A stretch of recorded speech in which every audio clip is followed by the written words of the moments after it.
Эта история произошла в роскошном прибрежном районе юга Франции, в особняке, стоящем на склоне с видом на Лазурное море, где пожилая женщина по имени Элеонора Дюваль готовилась отметить свой день рождения, не подозревая, что этот праздник станет самым опасным в ее жизни. Дорогие зрители, напишите в комментариях, где вы находитесь. Приятного просмотра!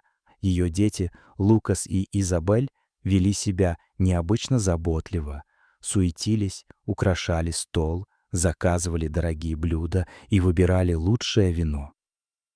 Словно старались создать идеальный вечер, наполненный теплом и вниманием. Элеонора наблюдала за ними с мягкой улыбкой, чувствуя, как ее сердце наполняется радостью, ведь долгие годы дети почти не появлялись дома, были заняты своей жизнью и больше интересовались деньгами, чем семьей. «Мама, тебе нравится торт?» — спросила Изабель, аккуратно ставя его на стол. «Он просто великолепен. Я не ожидала такого сюрприза», — ответила Элеонора с искренним восторгом. Лукас подошел, обнял ее и тихо сказал, что она заслуживает самого лучшего и что этот вечер должен стать особенным. Дом наполнился разговорами, смехом и ароматами дорогих блюд. Элеонора чувствовала себя по-настоящему счастливой. Ей казалось, что дети, наконец, изменились и начали ценить ее.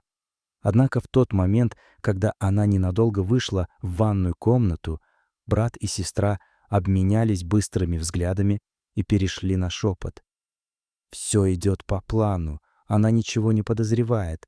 Продолжай вести себя так же», — сказал Лукас. Изабель холодно улыбнулась и тихо ответила, что яд уже куплен и спрятан, и как только мать съест торт, все закончится. Элеонора вернулась, не имея ни малейшего представления о том, что происходило в ее отсутствии. Она с радостью продолжила приготовление, пробовала сладости, говорила о том, как для нее важно внимание детей, считая этот вечер самым ценным подарком. Хотя на самом деле это была лишь тщательно продуманная ловушка, ее дети организовали праздник так, чтобы в доме не было никого постороннего, только они втроем, и это уже вызывало подозрения, ведь раньше они никогда не уделяли ей столько времени. Но Элеонора была не просто матерью. Она была женщиной, которая с нуля построила крупную медицинскую корпорацию после смерти мужа и научилась видеть людей насквозь. Во время дальнейших приготовлений зазвонил телефон. Она ответила, и ее лицо резко изменилось. В голосе появилась тревога. Она сказала детям, что ей срочно нужно уехать по делам компании. Быстро попрощалась и покинула дом, оставив их одних.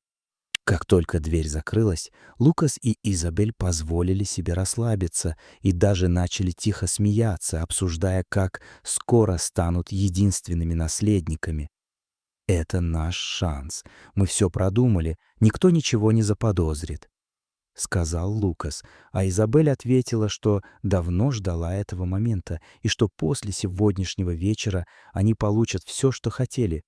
Когда Элеонора вернулась, стол уже был накрыт. Торт стоял в центре. Окруженный дорогими блюдами, она поблагодарила детей и села за стол. Вечер начался как идеальный семейный праздник. Они ели, пили, разговаривали, делая вид, что между ними нет никаких тайн, в то время как Лукас и Изабель внимательно следили за каждым движением матери, особенно когда она взяла нож и отрезала большой кусок торта. «С днем рождения, мама!»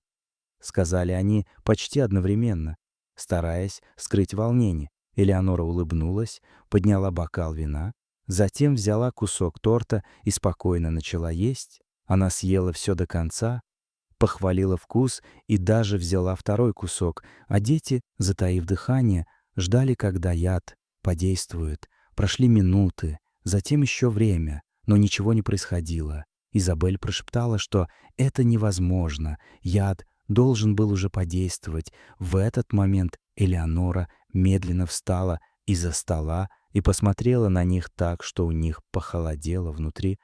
Она сказала, что с самого начала знала об их плане, и что торт, который они приготовили, был заменен на безопасный. Лукас и Изабель побледнели, не в силах произнести ни слова. «Вы недооценили свою мать», — произнесла она твердым голосом, а затем добавила то, что заставило их заплакать. «Я подсыпала яд в ваше вино. И теперь они должны понять, что чувствует человек, которого предали». Дети в панике начали кричать, пытались вызвать рвоту, но она остановила их, сказав, что это бесполезно и что противоядие есть только у нее. Охваченные страхом, они упали на колени и начали умолять о пощаде. Тогда Элеонора холодно сказала, что у них есть шанс, но только один. Они должны записать на видео полное признание, дрожа, плача и не в силах сопротивляться. Они признались во всем, рассказали, как планировали отравить ее ради наследства. Комната, где должен был быть праздник, превратилась в место суда. После записи Элеонора позвонила своему адвокату и приказала немедленно исключить их из завещания. Дети закричали от ужаса, но это было только начало. Она посмотрела на них и сказала, что никакого яда не было. Противоядия не существует, и она никогда бы не отравила собственных детей. Просто хотела, чтобы они почувствовали тот страх, который испытала она, когда услышала их разговор. Оказалось, что, выходя из ванной, она услышала каждое их слово и сразу поняла, что происходит. Она уехала только для того, чтобы все обдумать и подготовиться. В итоге Лукас и Изабель остались в доме, полном роскоши, но лишенном смысла, с осознанием того, что они потеряли не только наследство, но и уважение, доверие и, возможно, мать навсегда. А Элеонора ушла, оставив их наедине со страхом, стыдом и пустотой, которая теперь стала частью их жизни. Дорогие зрители, а как бы вы поступили на ее месте, смогли бы простить собственных детей или поступили бы так же? Напишите в комментариях. И не забудьте поставить лайк и подписаться на канал. Впереди еще больше сильных историй.